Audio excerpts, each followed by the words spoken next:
Alright, in today's edition of Fuds R Us, we've got this guy called Streiff, or however you pronounce that. I guess that's his pen name. Anyway, let's just look at his image right there. You can see total FUD. He's, I was in the army. Okay, great. That doesn't mean that you're a constitutionalist. Now, I'm going to just go right into the point here. The Supreme Court sided with the ATF and basically argued that parts kits count as firearms, so that if you are to make your own gun at home, you have to do a background check and all of these regulations and whatnot.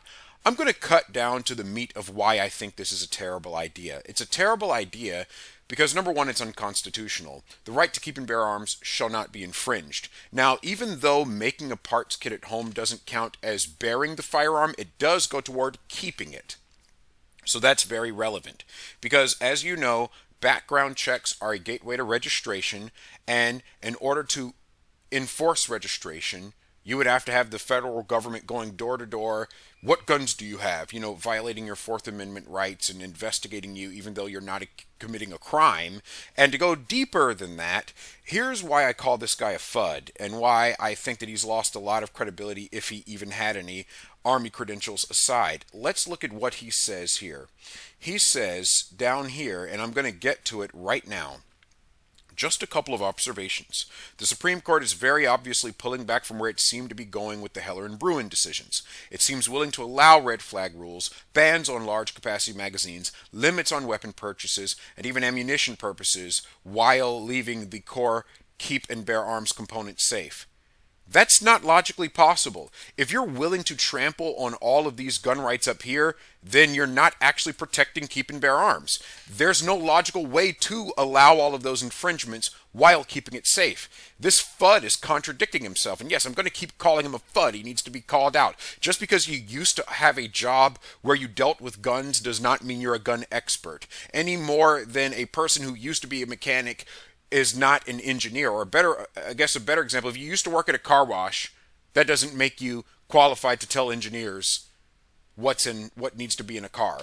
Anyway, going down here, he says, and this is the thing that really made me unhappy with this writer, he says this decision is largely irrelevant in terms of gun rights.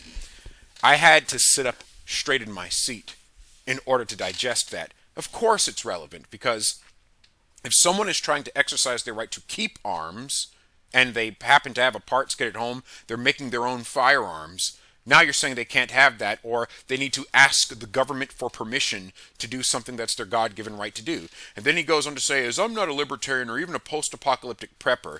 Do you see the straw man here? He is assuming that only libertarians and post-apocalyptic preppers care about gun rights. No, not traditional conservatives, not people with family values, not people who think that they need to be ready for the purpose for which the Second Amendment was written. No, it's just these tinfoil hat people in the corner, who are the ones that want to care about gun rights. He's strawmanning very hard there. He says, I don't see what is gained by creating a class of weapons that don't seem to have any purpose but to evade existing firearms regulations. See, he comes off to me as a statist. He regulations for regulation's sake, because everything needs to be regulated, because it makes me feel safe, because I'm old and stuck in my ways and I don't like people having too much freedom because it scares me.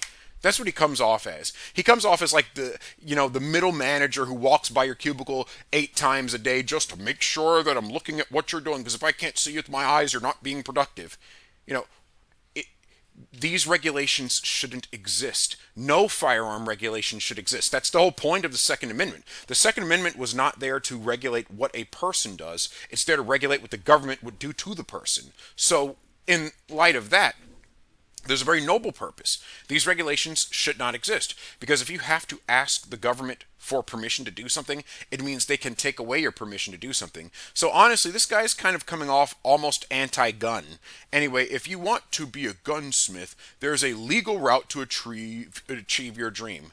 First of all, should the legal route even be there in the first place? Again, he's assuming that the law itself is legitimate and should exist. I have a big problem with that as a gun rights person. If the Trump administration believes the rule is ill considered, it can revoke the regulation and give guidance to the Department of Justice not to prosecute ghost gun cases. Yeah, that's cute and all, but next time we get a Democrat president, they'll just put it back on, which is why Congress needs to act and Streiff needs to shut up.